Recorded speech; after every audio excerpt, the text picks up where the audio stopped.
Nagsimula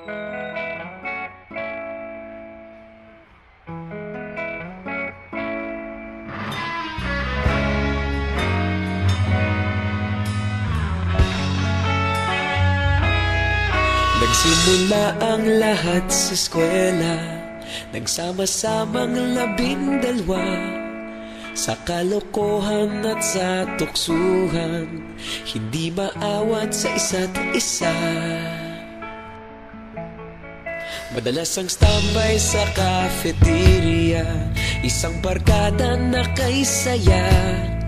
Laging may hawak-hawak na gitara, konting udyok lamang kakanta na. Kay simple lamang ng buhay nun, walang mabibigat na suliranin. Problema lamang laging kulang ang datong. Sana napunta ang panahon? Sana nga ba? Sana nga ba? Sana napunta ang panahon? Sana nga ba? Sana nga ba? Sana napunta ang panahon? Sa unang ligaw kayo'y magkasama, magkasabwat sa pambobola. Walang sikreto kayong tinatago, okay sarap ng samahang barkada. Nagkawatakan na sa kolehiyo, kanya-kanya na ang lakaran.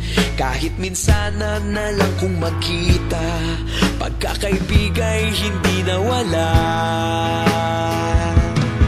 At kung saan na napadpad ang ilan, sa dating eskwela meron din naiwan. Meron pa ng mga ilang nawala na lang, nakakamiss ang dating samahan.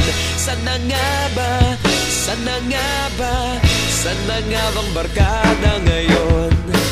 Sana nga ba? Sana nga ba? Sana nga bang barkada ngayon?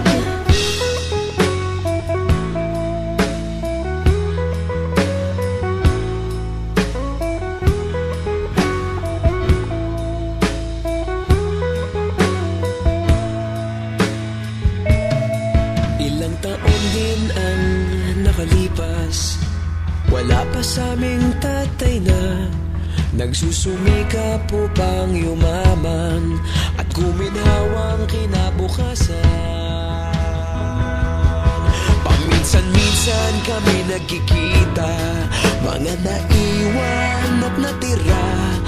At gaya nung araw namin sa eskwela, pag magkasama'y nagwawala. Napakahirap malimutan ang saya ng aming samahan. Kahit lumipas ng ilang taon, magkabarkada pa rin ngayon. Magkaibigan, magkaibigan, magkaibigan pa rin